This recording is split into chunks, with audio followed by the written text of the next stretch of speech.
Gente amada do meu coração, a paz. Eu amo vocês e eu amo a palavra de Deus, eu amo falar de Jesus com vocês, eu amo ensinar a Bíblia para vocês, sabe? Porque eu quero ver você. Luiz Eduardo, United States, amo você também. Eu quero ver vocês bem, esse é meu objetivo.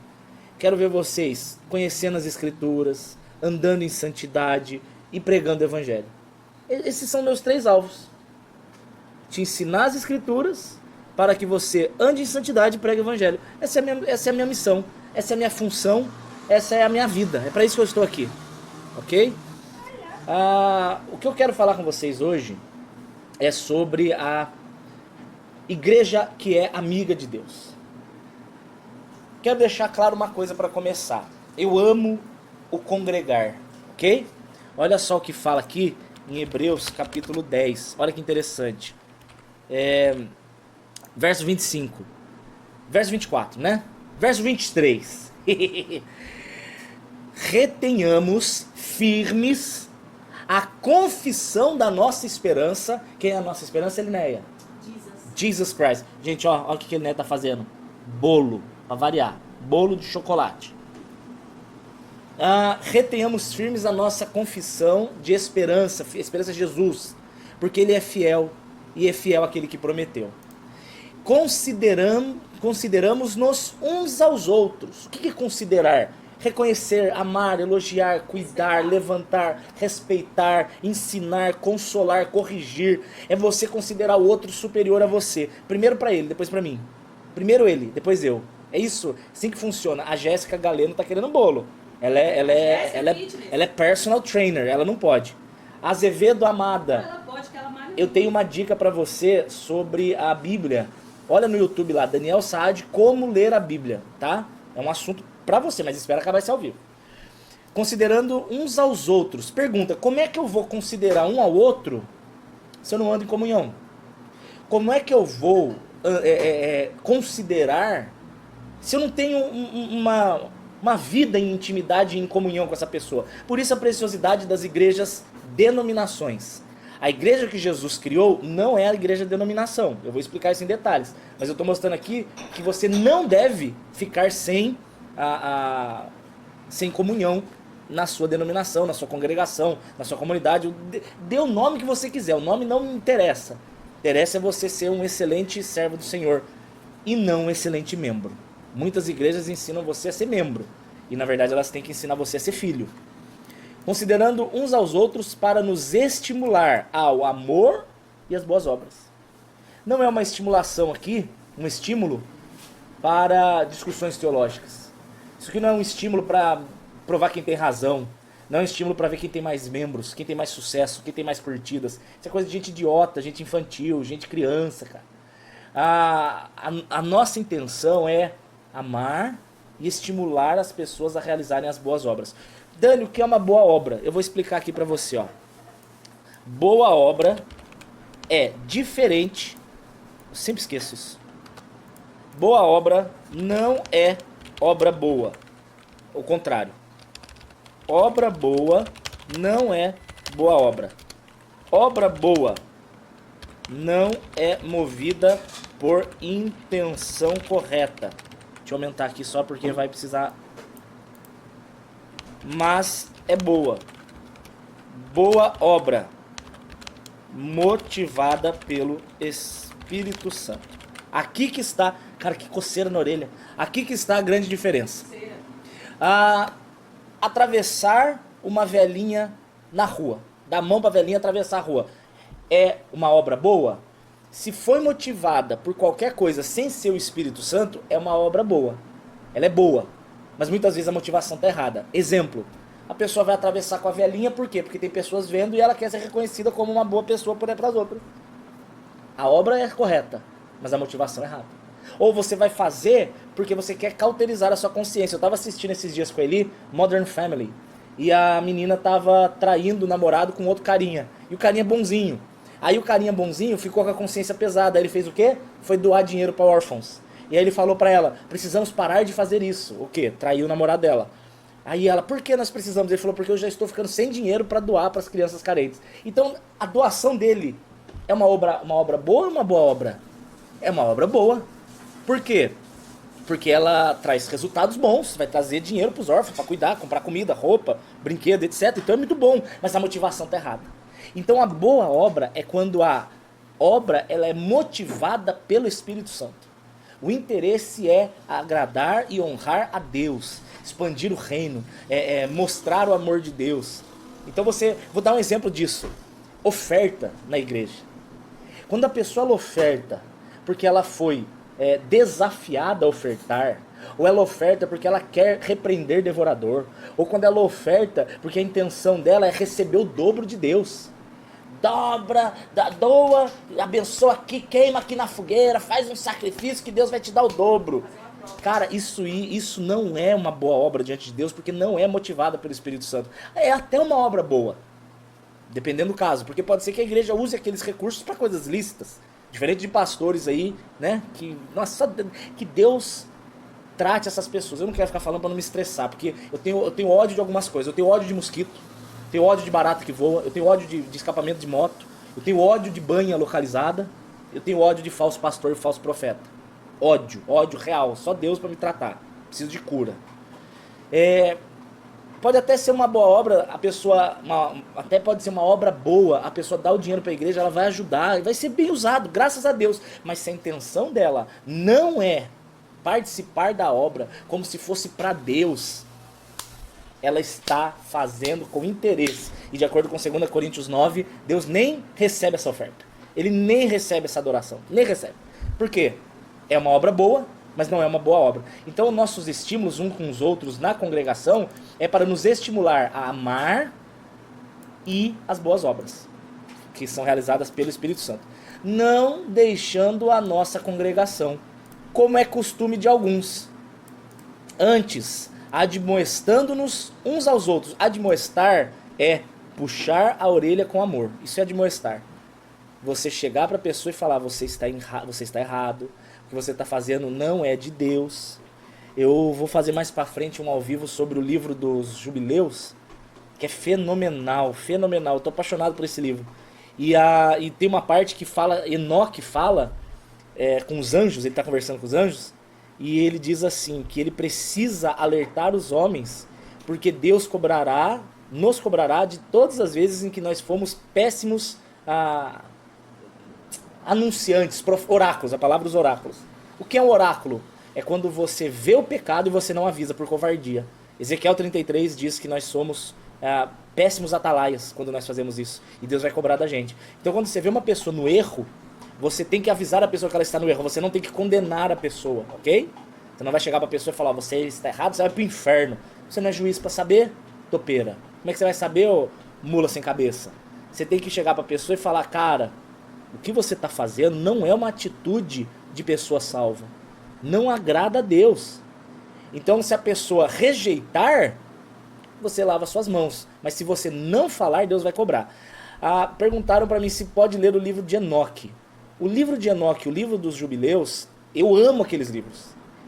O livro de Enoque eu já li, o dos Jubileus eu tô lendo. É muito interessante. Eu vou fazer um ao vivo só sobre o do Jubileu. Só para você ter uma ideia, ele fala que Adão conversava com os animais. E que por causa do pecado os animais pararam de falar. Olha que interessante. Agora, não são livros considerados inspirados pelo Espírito Santo. Ou seja, eles podem ser usados como tradição, como comentário, como curiosidade, mas não como doutrina, tá bom? Então pode ler o livro de Enoque? Claro que pode, mas não baseie a doutrina nesses livros, tá bom? Admoestar então é isso, é puxar a orelha com amor. E tanto mais quanto vedes que vai se aproximando aquele dia, o dia da volta de Cristo. Então primeiro, não deixe de congregar, jamais. Ande com pessoas que te levem mais perto de Jesus. Mas ande, procure uma igreja, sabendo que todas as igrejas têm problemas. Todas as igrejas têm problemas. O dia que você descobrir uma igreja boa, não vá para lá, para você não ser o problema daquela igreja. Porque nós somos problemáticos. Eu gosto de uma frase que me contaram uma vez, que a menina chegou e falou assim, pastor, eu não vou na tua igreja. Por quê, filha? Porque lá só tem gente perturbada, só tem gente problemática, só tem pecador, só tem fofoqueiro, só tem gente com problemas. Aí ele falou, minha filha, não seja por isso, cabe mais um, bora pra cá. Que igreja é isso? É um ajuntamento de problemáticos sendo tratados em Jesus Cristo. Um amando o outro, um cuidando do outro, muito legal. Não misture igreja-templo com a igreja-congregação. Não misture. Quando você fala igreja, automaticamente você imagina aquela casinha de tijolo com uma cruzinha em cima. Isso não é igreja. Isso é uma construção de tijolos. Olha o que fala Atos 17. Olha que interessante isso aqui. Atos 17, eu acho que é verso 24. Aqui, 24. O Deus que fez o mundo e fez tudo o que há no mundo é Senhor dos céus e da terra e não habita no templo feito por mão de homens. Então, quando eu for falar de igrejas, ó, igreja não é construção de tijolo. A Bíblia não trata a igreja como construção de tijolo. Ela não trata. A igreja, quando a Bíblia fala, ó, igreja, é onde dois ou mais se reúnem. E você fala, eu sou a igreja. Errado. Eu sou o templo. Cara, isso é muito interessante. As pessoas confundem muito isso. Para que nós andemos em igreja, é necessário pelo menos 2 pessoas. Igreja existe em cima de comunhão. Igreja existe em cima de amor. Jesus se manifesta como igreja quando 2 ou mais, está escrito aqui, ó, Mateus capítulo 18, aqui, ó, onde estiverem, Mateus 18, 20, onde 2 ou 3 estiverem reunidos em meu nome, aí eu estou no meio deles. Isso aqui é a igreja. Essa é a igreja de Cristo. Esse é o corpo de Cristo. Esse é o ajuntamento que agrada a Deus. Olha que interessante o profeta Isaías no capítulo 1. Olha o que ele fala. Não é 11 não, é 1. Isaías capítulo 1. Aqui ó. Olha cara, olha no verso 11. De que me adianta a multidão dos seus sacrifícios, diz o Senhor? Estou farto de holocausto de carneiros, gordura de animais cevados, nem me agrado do sangue dos bezerros, nem de cordeiros e nem de bodes. O que ele está falando? Ele está falando assim, ó, eu não me agrado dos rituais, eu não quero saber de ritual, eu não quero saber de... Não é isso que me interessa. Ele não está dizendo para não fazer o ritual, em nenhum momento ele diz, porque esses rituais eram necessários perante a lei, Velho Testamento. Sacrifício de cordeiro, Páscoa, Yom Kippur, as ofertas voluntárias, a expiação, os bodes expiatórios, Azazel e etc. Era necessário. Mas hoje não mais. Então Deus aqui ele não está falando que não é para fazer isso. Ele está dizendo que nisso ele não está. O ritual por si só não é o suficiente. Exemplo, uma vez eu estava vendo uma discussão de um cara, ele é conhecido, é o Olavo de Carvalho. Ele estava dizendo que para ser cristão de verdade tem que participar da hóstia. Mentira! Porque o próprio apóstolo Paulo fala no livro de 1 Coríntios que aquele que participa da ceia indignamente, ele é digno de condenação. Então, na verdade, não é o ato da ceia. É o ato de cear sem saber o que está fazendo.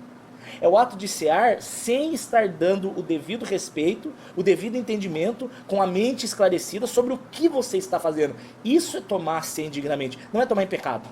Paulo não fala sobre pecado, ele está falando sobre as pessoas que iam tomar a ceia porque elas queriam matar a fome e ficar bêbada com vinho. Então aqui o que a gente tem que entender? Que Deus ele não se agrada da multidão de sacrifícios. Ó, quando vocês vêm comparecer perante mim, quem pediu isso? Por que vocês vieram pisar nos meus átrios? Não continuem a trazer ofertas, é vã. O incenso para mim é abominação. Vocês querem guardar sábados, luas novas aqui são festas, convocar assembleias, eu não suporto nem mesmo as reuniões solenes. Então Deus está falando que a igreja vai muito além da reunião no templo. Não dizendo que o templo é errado, eu acabei de falar no começo que é bom se congregar. Mas antes de você ser um bom plural, você precisa ser um excelente singular com Deus. Essa aqui, a Jaque perguntou assim, será que quando eu estou falando no telefone com alguém sobre Jesus se torna uma igreja? Claro que torna. O que ele falou, gente? A regra é onde 2 ou mais estiverem reunidos em meu nome. Nós estamos aqui, ó, glória a Deus, 120 pessoas no Facebook e 59 no Instagram. São 180 pessoas mais ou menos. O que acontece? 2 ou mais reunidos em meu nome. Imagina 180 então. 180 pessoas reunidas, isso é uma igreja. Isso aqui é uma igreja, nós estamos aqui em comunhão. Vocês estão mandando os comentários, eu estou conseguindo ler, estou falando do que Jesus está falando aqui, fica todo esse negócio. Agora, não confunda quando você dizer eu sou a igreja. Não, você não é a igreja. Você não é a igreja. Nós somos a igreja. Você é o templo, ó. Aqui, verso 19. Não sabeis vós que o vosso corpo é templo do Espírito Santo, e ele habita em vós, e ele vem de Deus, e que vocês não são de vocês mesmos. Eita! Em Jesus não existe meu corpo, minhas regras. Não existe. É o corpo de Cristo, as regras de Cristo. Mulherzinha, você não tem mais o direito de postar fotos de decote mostrando as suas tetinhas para que os meninos te desejem. As suas tetinhas não são mais suas, é de Jesus, minha filha. Você tem que guardar o teu vaso, você tem que guardar o teu corpo. Menino, você que gosta de mandar nudes, você vai acabar mandando nudes para o além. Ai, Jesus, é o corpo de Cristo, as regras de Cristo, meu bem. É eu obedecer ainda que eu não tenha vontade. Ai, ai, ai. Azevedo, confissão, 1 João, capítulo 1, verso 9, é para Deus. Nós confessamos a Deus para perdão. E Tiago, capítulo 5, nós confessamos uns aos outros para cura, para alívio de consciência, para chorar junto, para abraçar junto.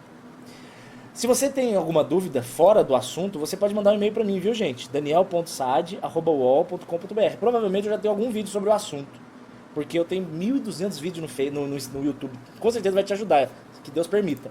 Verso 19. Não sabeis vós que o vosso corpo é templo do Espírito. Então eu sou templo do Espírito, ele habita em mim. E você é templo do Espírito. O Espírito Santo habita em você. Eu sendo templo e você sendo templo, quando nós nos juntamos, nós formamos a igreja. Lindo! Eita, eu amo Jesus, ó. Eu sou o templo, você é o templo, e nós juntos somos igreja. É isso. Então esse negócio de, ai, eu sou a igreja, eu e Jesus em casa, isso não é saudável. Eu lembro de uma vez, contaram uma história muito boa pra mim, de um cara que foi, um pastor foi visitar uma ovelha que estava desigrejada, né? Ela saiu. Aí ela chegou e estava na casa dela, e o pastor chegou e ela falou assim: pastor, eu não quero nem conversar com o senhor, eu não vou voltar para a igreja, não adianta, o senhor não vai me convencer a voltar para a igreja. Aí ele falou: sem problema, vamos acender a lareira, tá frio. Aí eles acenderam uma lareira com carvão, colocou vários carvões. E não falaram nada, eles ficaram olhando ali o fogo, o pastor sentado, a ovelha do lado. Aí ele pegou um carvão e falou assim para ela: olha isso aqui, minha filha.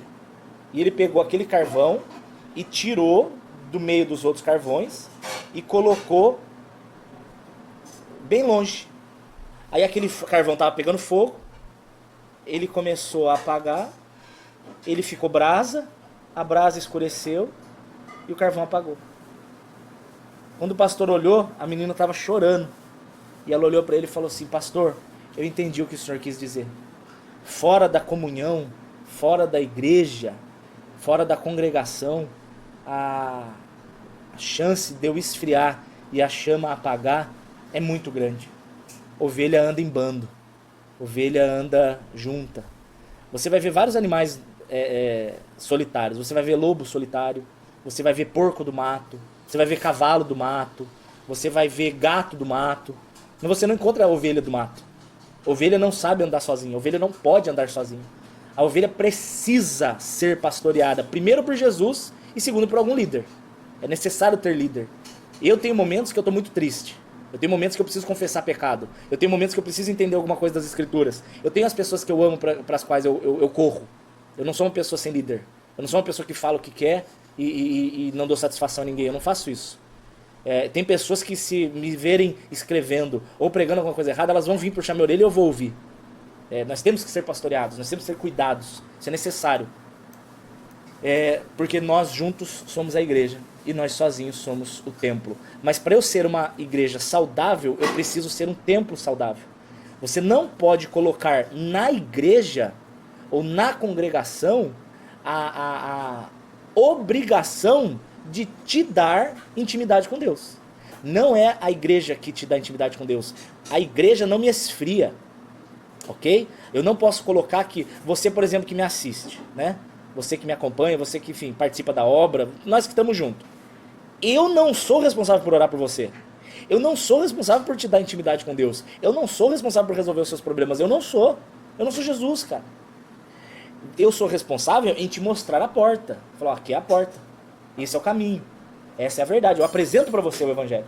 Eu mostro para você as Escrituras. Para que através das Escrituras você busque intimidade com o Espírito Santo de Deus. E aí você seja um excelente templo. Porque você sendo um templo saudável, naturalmente você é uma igreja saudável. Você é uma igreja saudável. Mas quando você não é um templo bem resolvido, você se torna um problema dentro da igreja. E aí as pessoas vão ter que te tratar como criança. Tem momentos que nós somos criança. Tem momentos que nós chegamos na igreja como criança. Uma criança tropeçar é bonitinho. Criancinha andando, aquelas perninhas gordinhas, aquela fralda chacoalhando, é bonitinho. É gostosinho você ver, ouvir o barulhinho de passo de criança, todo mundo gosta. Aí a criança tropeça. Normal, caiu. Levanta, ensina a andar. Agora um adulto cair, um idoso cair, ou vai quebrar o fêmur, ou vai machucar o cotovelo, ou vai ralar o joelho. Algum dano vem. Então, enquanto criança, é normal ter atitude de criança. Mas passando o tempo, não dá mais para ter atitude de criança. É necessário eu e você nós termos um desejo ardente em conhecer a Jesus, andar com Jesus, e a responsabilidade é minha. Isso é ser um templo maduro. Tudo isso que eu estou falando é sobre a igreja verdadeira. Isso é a igreja verdadeira, o corpo de Cristo. Filho de Deus, nascido de novo, cheio do Espírito Santo, busca intimidade com o Pai, busca aprender do Pai, busca amar, busca cuidar, busca abençoar. Eu tenho que ser mais solução do que ser problema. O infantil, ele é mais problema do que solução, e o maduro, ele é mais solução do que problema. E eu quero falar com vocês sobre a última igreja. A igreja saudável, a igreja aceita, a igreja do arrebatamento. Existe uma figura muito preciosa, eu já falei disso várias vezes, tem vários vídeos meus. O bichinho da luz cai na minha careca. Existe uma teoria que eu gosto muito da aplicação profética do texto de Apocalipse 2 e 3. Todo texto ele tem pelo menos 3 aplicações. Uma é a aplicação literal. 2 é a aplicação pessoal. E 3, a aplicação profética. Todo texto dá para você tirar 3. A aplicação literal é exatamente o que Deus quis dizer no contexto, no momento, para quem foi, quem escreveu, por que escreveu. Isso é aplicação literal. Exemplo de uso muito maldoso de texto fora da aplicação literal é usar o Malaquias 3 para falar de dízimo. É totalmente fora de contexto. Aplicar o Malaquias 3 na igreja é erro de hermenêutica. Você não está aplicando literalmente o texto. Mas existe uma figura pessoal. Eu acabei de postar, quem olhar no Face, uma interpretação pessoal de Jesus curando o cego com lodo e saliva. Mostrando ali que o lodo é uma figura da terra, a saliva é uma figura do céu. Temos que ter nos olhos o céu e a terra. Cidadãos celestiais e cidadãos terrenos.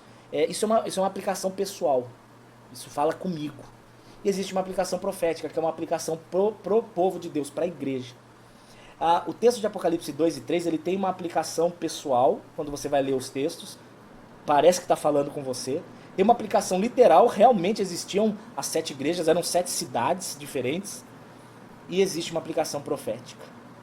A aplicação profética ela é muito interessante, porque ela mostra a história do corpo de Cristo ao longo da criação da igreja. Desde Jesus fundar a igreja com a descida do Pentecostes, até a perseguição, até a formação da igreja política, que é o catolicismo romano, onde eles pegaram a doutrina dos apóstolos e misturaram muitas outras coisas extras. E infelizmente hoje eu vejo muitos evangélicos fazendo a mesma coisa. Então existe uma doutrina dos apóstolos, e existe um extra que é a tradição católica, e existe um extra que é a tradição evangélica hoje em dia. Essas tradições eu fujo, eu não quero saber, não me interesso, ok? Respeito, sim. Tem coisa boa? Tem, mas tem heresia também. Eu prefiro ficar na doutrina dos apóstolos. A gente chama isso de sola scriptura. Eu não sou reformado, tá? Eu não sou calvinista, mas eu gosto desse termo, sola scriptura. Somente a escritura, eu fico nisso.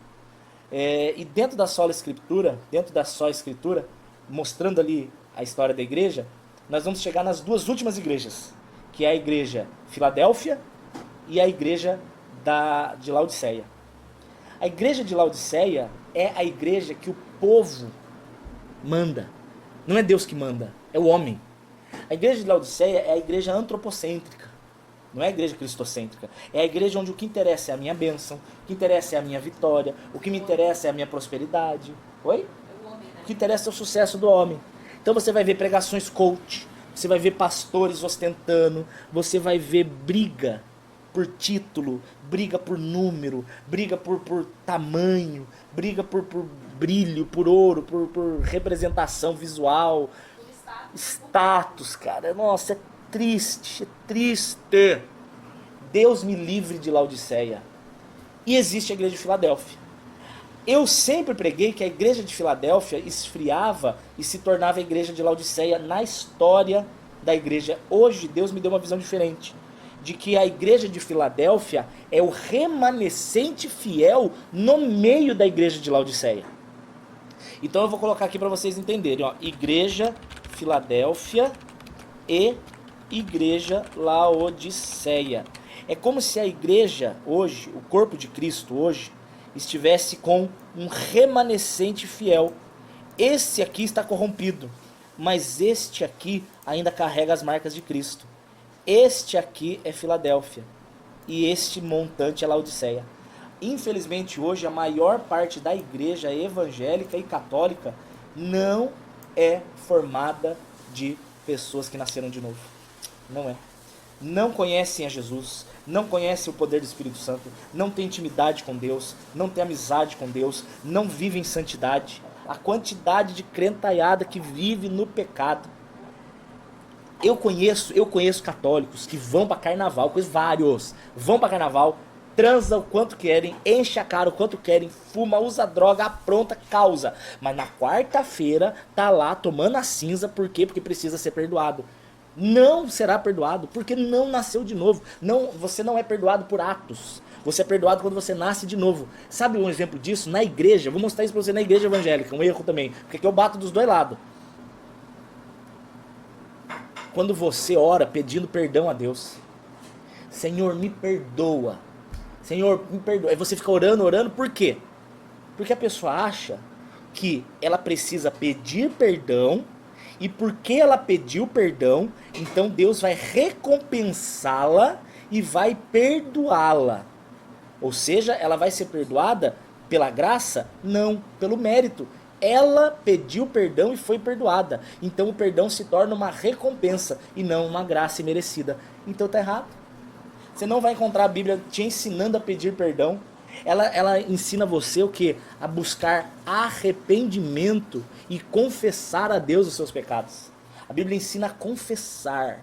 Arrependei-vos e confessem o seu pecado. É isso é o que nos faz agir como pessoas perdoadas. Então você não é perdoado porque você vai tomar cinzas, você não é perdoado porque você vai confessar para padre, você não é perdoado porque você vai na igreja e dá o dízimo, você não é perdoado, não é isso, não, isso são atitudes.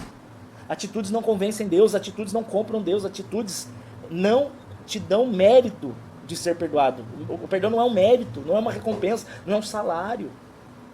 O perdão é a graça de Deus derramada no nosso coração. Ele tira de nós o espírito velho e ele coloca em nós um espírito novo. Então você confessa a Deus: Senhor, estou arrependido, pensei mal de uma pessoa, falei mal de uma pessoa. Senhor, eu estou arrependido, eu não queria. Senhor, tem misericórdia de mim, me ajuda, Senhor, me liberta, me livra, me ajuda a andar em santidade. Isso é uma oração de quem está arrependido. E quem está arrependido é sinal de que está cheio do Espírito Santo. E quem está cheio do Espírito Santo, naturalmente, foi perdoado. O Mateus capítulo 6, a oração do Pai Nosso, ele não pede perdão. Ele fala assim: me perdoa assim como eu perdoo os outros. O foco ali é que eu perdoo os outros. Para eu querer o perdão de Deus, eu tenho que perdoar os outros. Esse é o foco de Jesus. Ele fala: Senhor, assim como eu perdoo os outros, assim como o Senhor me perdoou, eu quero perdoar os outros também. Esse é o entendimento errado. Esse é o entendimento correto do que Jesus quis dizer. Porque é muito injusto, okay? É muito injusto você chegar e falar assim para Deus: Senhor, tem misericórdia de mim. E Deus vai lá e te perdoa. E aí você vê uma outra pessoa que fez mal para você, que não chega nem na unha do que você fez para Jesus. E você não quer perdoar a outra pessoa. Então você quer que Deus te perdoe de tudo que você fez, mas você não quer perdoar a outra pessoa, sendo que perto do que você fez para Deus, o que ela fez é pequeno. Jesus fala isso no capítulo 18 de Mateus. Quer ver? Mateus 18 mostra uma parábola conhecidíssima, onde ele fala aqui, ó. Aqui, ó. O cara, um devia 10 mil talentos e o outro devia 100 talentos. Cara, 10 mil talentos, trazendo para o valor de hoje, é impagável. É impagável. E Deus nos perdoou de uma dívida impagável. E aí esse cara que foi perdoado pelo rei, vai lá e o outro cara deve para ele 100 moedinhas. Ele vai lá e cobra do cara. Então quando Jesus fala no Pai Nosso, perdoa-me, ele não está pedindo perdão. Ele não está pedindo. Ele só está falando assim, eu quero ser justo. Eu quero ser justo, eu quero perdoar as pessoas na mesma medida que eu quero ser perdoado por Deus. É nesse sentido. Porque senão eu sou absolutamente desonesto. Eu quero que Deus pague as minhas contas, eu quero que Deus perdoe as minhas dívidas, eu quero que Deus me livre de toda a maldade que eu fiz para Deus, mas se o outro fez para mim, aí eu quero justiça para ele. Aí eu quero que o martelo quebre a testa dele, aí eu quero que o serrote chegue torando nas costas dele. Mas na sua você não quer. Na sua você quer o perdão de Deus. Então eu tenho que perdoar na mesma medida que eu quero ser perdoado. É nesse sentido. Mas a oração do Pai Nosso não pede perdão. Ele não está pedindo perdão. O texto diz em 1 João capítulo 1, verso 9. Se confessarmos os nossos pecados, Ele é fiel e justo para nos perdoar de toda iniquidade e o sangue de Jesus nos purifica. Entendeu? É assim que funciona. A igreja de Filadélfia. Eu perdoo esse motoqueiro que arrancou o escapamento para fazer inferno na rua dos outros. Eu perdoo você, filho. Igreja de Filadélfia. Filadélfia, a palavra Filadélfia significa amor de amigo. Amigos que se amam. É que fraternal nem todo mundo sabe o que é, né? Mas é amor de amigo. Laodiceia significa governo do povo. Essa é a tradução grega da palavra. Só para você não esquecer, o Velho Testamento foi escrito em hebraico, algumas partes em aramaico, e o Novo em grego, ok? As duas igrejas, essas são as igrejas atuais, da atualidade. Nós temos a igreja de Laodiceia e a igreja de Filadélfia. Como eu disse, a igreja de Laodiceia é a igreja cujo centro é o homem, ponto. Olha os louvores. Os louvores a minha vitória tem sabor de mel. Os louvores eu, para mim, quero, recebo, piso nos inimigos, destruo. Sou eu sou o foco. Essa é a igreja de Laodiceia. Igreja de Filadélfia. Pra te adorar, ó Rei dos Reis, foi que eu nasci, ó Rei Jesus. Meu prazer é te louvar, meu prazer é estar nos átrios do Senhor. Meu prazer é estar, é a tua presença, é o teu amor, é o teu poder, é a tua glória. Ele exaltado nos céus, eu louvarei. Ele é o foco, Jesus é o foco, a presença de Jesus é o meu desejo. Essa é a igreja de Filadélfia, cara. Eu não ouço mais isso. Esses dias na igreja cantou Além do Rio Azul. Rapaz do céu, mas aquele louvor, ele começa a arrepiar meu dedo, vem até a nuca, sobe na cabeça, arrepia até aqui dentro do nariz, até fica engruvinhando assim os pelos do nariz, de tanto arrepio, velho. Jesus Cristo, não haverá mais noite ali, não haverá nenhum clamor, é isso, cara, é adoração ao Senhor, velho. Essa é a igreja de Filadélfia. Você quer que eu chore aqui, mulher? Caramba, olha o bolo, velho. Tá bonito, hein? Ah, Jesus Cristo. E o pior, sabe o que é, gente, que eu fico muito chateado? É que não dá pra explicar isso pra igreja de Laodiceia. Ele não entende. Ele não vê que ele tá errado. Ele não tem essa capacidade de reconhecer. A igreja de Laodiceia é uma igreja idólatra. Critica o católico porque o católico tem as estátuas na casa dele e acha que aquelas estátuas protegem. Mas sabe o que o cara faz? O cara vai lá e compra lenço ungido. O cara compra um lenço, compra um amuleto, o cara compra um objeto, o cara compra lá o tijolo da vitória. Cara, e Jesus, ele é... Quer ver um exemplo de idolatria? Exemplo de idolatria, quando você considera que a cruz de Cristo não é o suficiente. Quando você acha que você precisa ter extras, eu preciso fazer um curso extra de libertação, um curso extra de quebra de maldição hereditária, um curso extra de prosperidade, eu preciso fazer alguma coisa extra. Por quê? Porque a cruz é insuficiente. A cruz de Jesus, eu preciso crer na cruz e guardar o sábado, eu preciso crer na cruz de Jesus e, como o Testemunho de Jeová fala, pregar de porta em porta. Como se esses extras, tornassem a cruz incapaz e insuficiente. Qualquer tipo de doutrina que ensine que a cruz é insuficiente, e quando eu digo a cruz, não é o símbolo da cruz, não é a madeira, é a morte de Cristo e a ressurreição de Cristo. Cristo morreu com o meu velho homem, morreu. Pecados anulados, maldições anuladas, macumbas, magias negras não funcionam mais, porque eu sou nova criatura. Nova criatura está aqui. Meu pai é Deus. A minha herança hereditária, não sei se isso é pleonasmo, é Deus, é de Deus. Deus é meu pai, eu sou filho dele, então a minha herança é dele. Ele me curou completamente, ele me perdoou completamente, ele me livrou completamente. Pode ser que eu ainda não esteja maduro o suficiente para usufruir dessa presença. Isso é normal. Muitas coisas Deus não faz, porque ainda não estamos maturidade falando, não sei qual que é o advérbio aqui, não temos ainda maturidade suficiente para receber. Mas não quer dizer que ele não quer dar. A igreja de... Eu tenho 14 minutos para falar sobre a igreja de Laodiceia e a gente termina esse ao vivo. Não, tem um pouquinho mais. 17 minutos, tá bom. Olha só o que ele fala sobre a igreja de Laodiceia. Ao anjo da igreja de Laodiceia, posso cantar louvor para o Espírito Santo? Claro que pode, é o próprio Deus, fique tranquilo. Olha, não, eu tenho que ler esse comentário. As minhas irmãs acreditam que macumba pega em cristãos sim, pois segundo elas não estamos ligados o tempo todo. Que burrice, velho.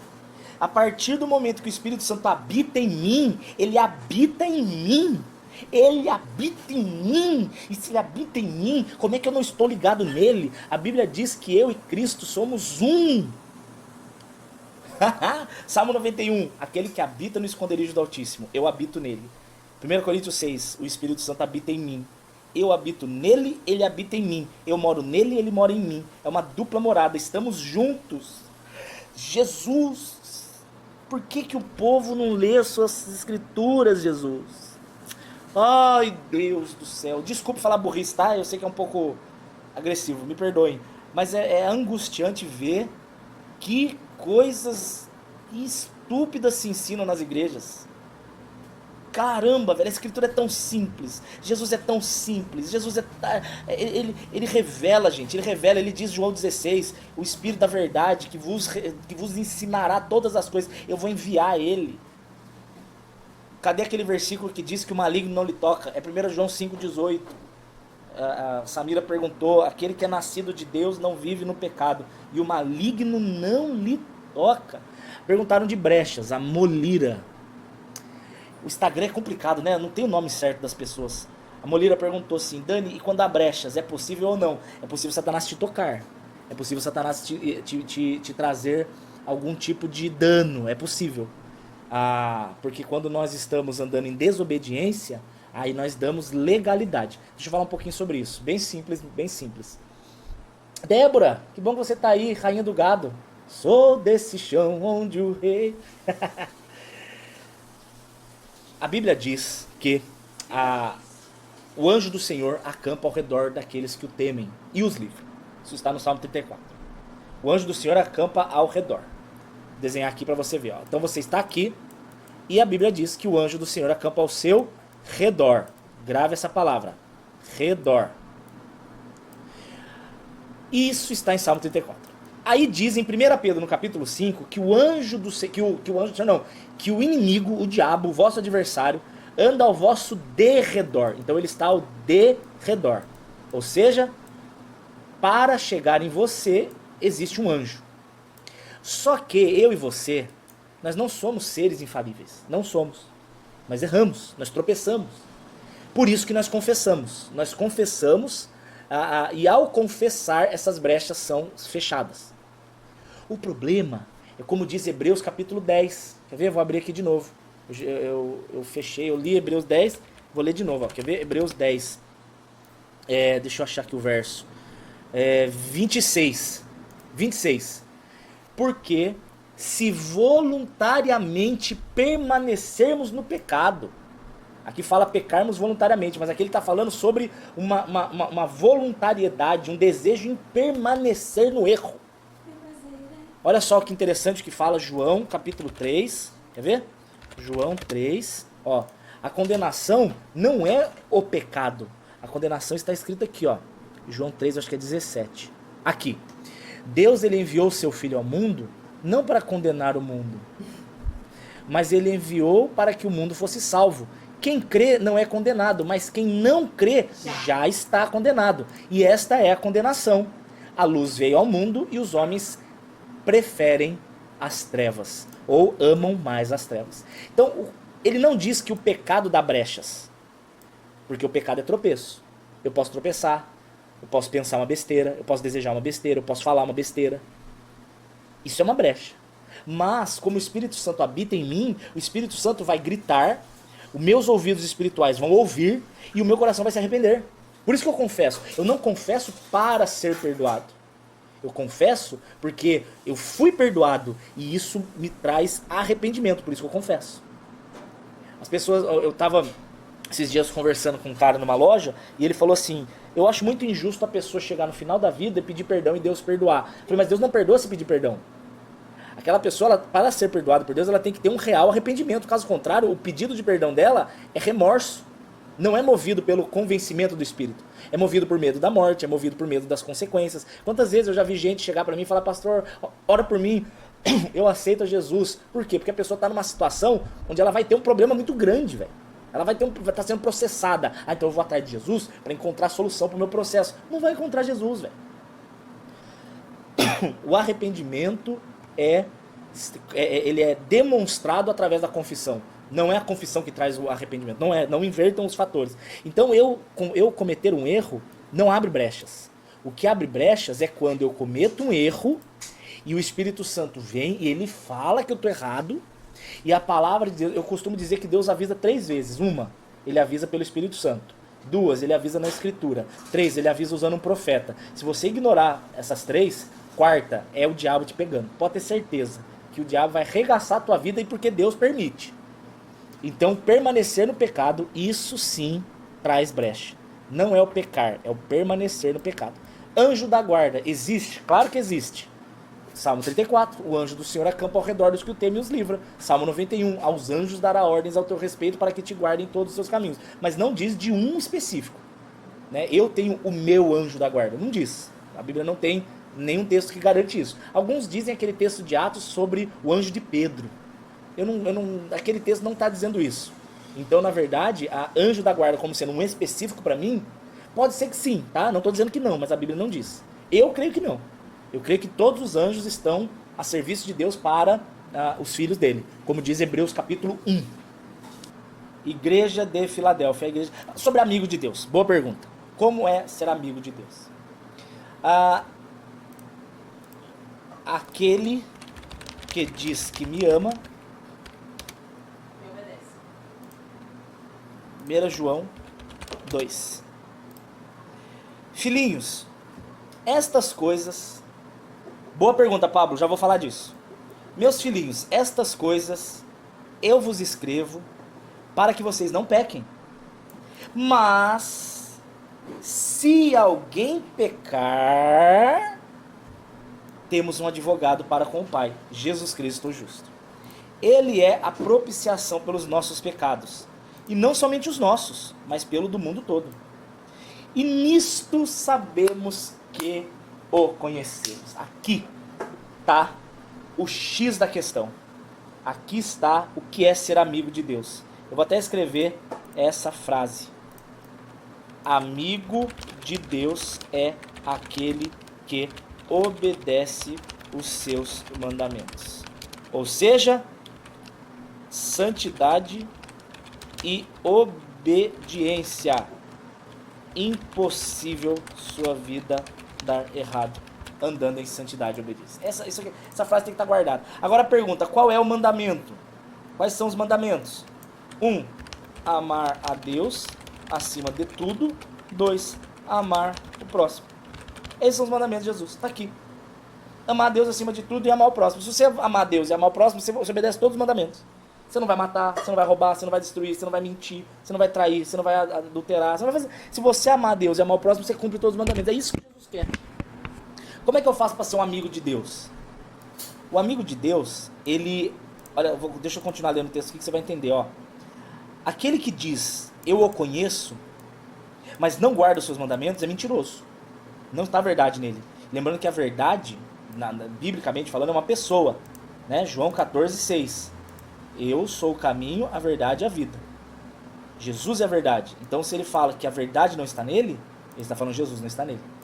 Mas todo aquele que guarda a palavra de Deus, e quando ele diz a palavra, ele está dizendo também de Jesus. Jesus é o Logos, é o Verbo.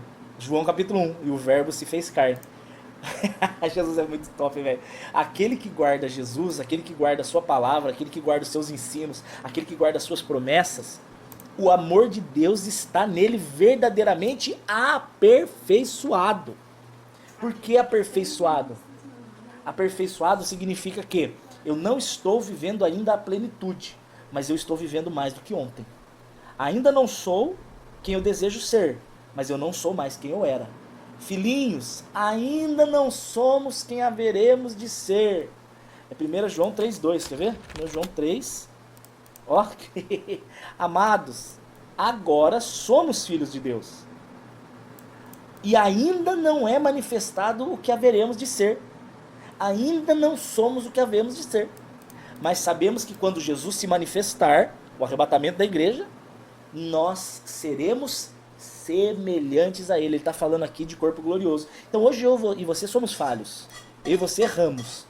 Mas em Jesus, andando com Jesus, diariamente nós somos aperfeiçoados. Que coisa linda. E nisso conhecemos que estamos nele. Aquele que diz que está nele, tem que andar como ele andou. Então o segredo da igreja que é amiga de Deus, é a igreja que não faz distinção entre santo e secular. Como assim? Tudo o que nós fazemos que não é pecado, claro, o pecado não tem como ser santo, não se santifica pecado, mas tudo que eu e você fazemos, cheios do Espírito Santo, se torna santo. Quando eu vou comprar um pão, por exemplo, ele está com fome, marido, quero pão para tomar café. Se eu vou na padaria comprar um pão, aquela ida, se o Espírito Santo habita em mim, aquela ida para comprar pão é santa. Aquela ida, naquele momento, pode ser, e se eu estiver preparado e disposto, eu não preciso ir atrás da obra, a obra cai no meu colo. A ida à padaria pode se tornar algo santo, porque daí você vai, e aí você encontra alguém, você fala de Jesus para alguém, você abençoa alguém, você profetiza na vida de alguém, você consola alguém, você anima alguém. A ida à padaria se tornou santa. Esse é o problema. O religioso acha que a igreja é o culto de domingo. Sendo que, se você está cheio do Espírito Santo, o culto não acaba quando o pastor traz a bênção apostólica. O culto não acaba porque o culto está acontecendo na sua vida até o dia que você for arrebatado. Você é o culto ambulante. Eu e você somos cultos ambulantes. Nossa vida é uma adoração a Deus. Então assim, vem gente visitar, vai virar igreja. Se eu estou indo no banco, eu vou falar de Jesus para alguém, vai virar uma igreja. Se eu estou indo jogar bola com os amigos, ali eu vou transformar aquilo lá em igreja. Se eu estou indo cortar o cabelo, se eu estou indo, sei lá, fazer a unha, eu não, né, no caso, mas a mulher está indo lá fazer a unha. Cara, transforme a sua cadeira na manicure numa igreja. Traga a verdade de Jesus, o rio de vida. Aqueles que creem em mim, do seu interior fluirão rios de água viva. Mateus capítulo 10, ele fala que você não precisa se preocupar com o que você vai falar quando você for levado em público. Abre a sua boca, seja ousado e seja ousada. E Deus vai transformar aquele momento numa igreja.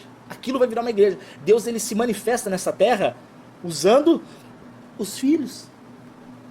Todos os lugares podem se tornar uma igreja. Todos os lugares podem se tornar um palco aonde o Espírito Santo vai brilhar. Não você, o Espírito Santo. Não sou eu quem faz. É o Espírito. Nós abrimos a boca, quem faz o resto é o Espírito. O Espírito consola, o Espírito converte, o Espírito ensina, o Espírito fortalece, o Espírito corrige, o Espírito faz tudo. É Ele, dele, por Ele e para Ele. Ai, vamos lá no culto, porque tem o pastor que tem dom de cura. A fuça dele que ele tem dom de cura. É o Espírito Santo que tem o poder da cura, e o Espírito Santo usa ele como instrumento. Ele não tem poder nenhum. O Espírito Santo em nós que faz. Eu falo isso sempre. Se tirar Jesus de mim, o que sobra? Um perturbado com sobrepeso. Só isso. É isso que sobra. O que temos de bom vem do Espírito Santo. E o que temos de ruim vem do nosso pecado. Essa é a frase. Dani, você é pré, mid ou pós? Eu defendo a visão pré. Que a igreja sobe antes. Não tem o menor sentido da igreja passar pela tribulação. Porém, fique aqui registrado que, se eu estiver errado, eu creio que o Senhor é poderoso para nos guardar e nos sustentar, se necessário for até o último dia, ok? Não anulo a possibilidade de eu estar errado. Mas dentro de tudo que eu estudei, li muito, a visão pré é a que mais faz sentido dentro da hermenêutica que eu entendo, ok?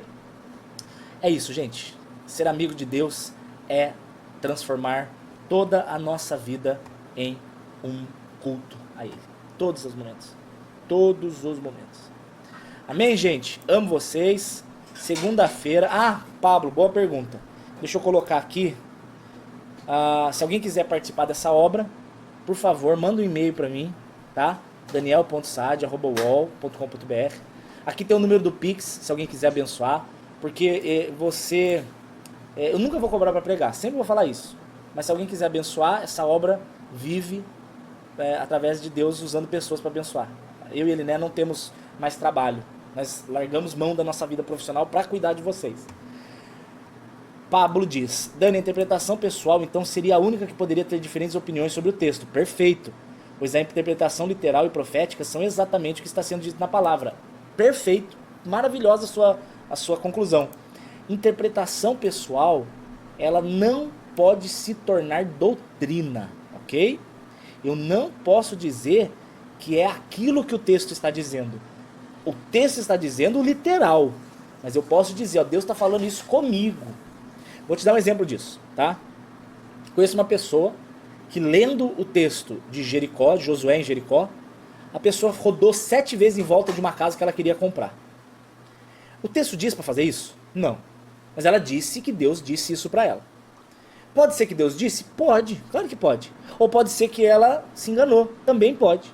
Agora, de uma forma ou outra, isso não é uma doutrina, eu não posso ensinar isso na igreja. Gente, olha, se alguém quiser comprar uma casa, rode 7 vezes em volta da casa, porque assim como Josué conquistou Jericó, você vai conquistar sua casa. Não posso falar isso, não é isso que o texto diz. Não tem nada a ver, o texto não promete isso, o texto não diz isso. Isso é uma interpretação pessoal. Isso é um entendimento pessoal. Deus pode ter falado? Pode, mas eu não posso transformar isso em doutrina. Só isso. É da interpretação pessoal que surgem as divergências doutrinárias. Amém? Amo vocês. Vamos pra cima. Deus é bom o tempo todo. E segunda-feira eu falo sobre a igreja de Filadélfia, tá bom? Quais são as características dessa igreja. Beijo, gente. Que Deus abençoe. E por favor, se alguém abençoar a obra, se alguém for tocado por Deus, me avisa, tá? Eu quero muito orar por vocês. Tchau.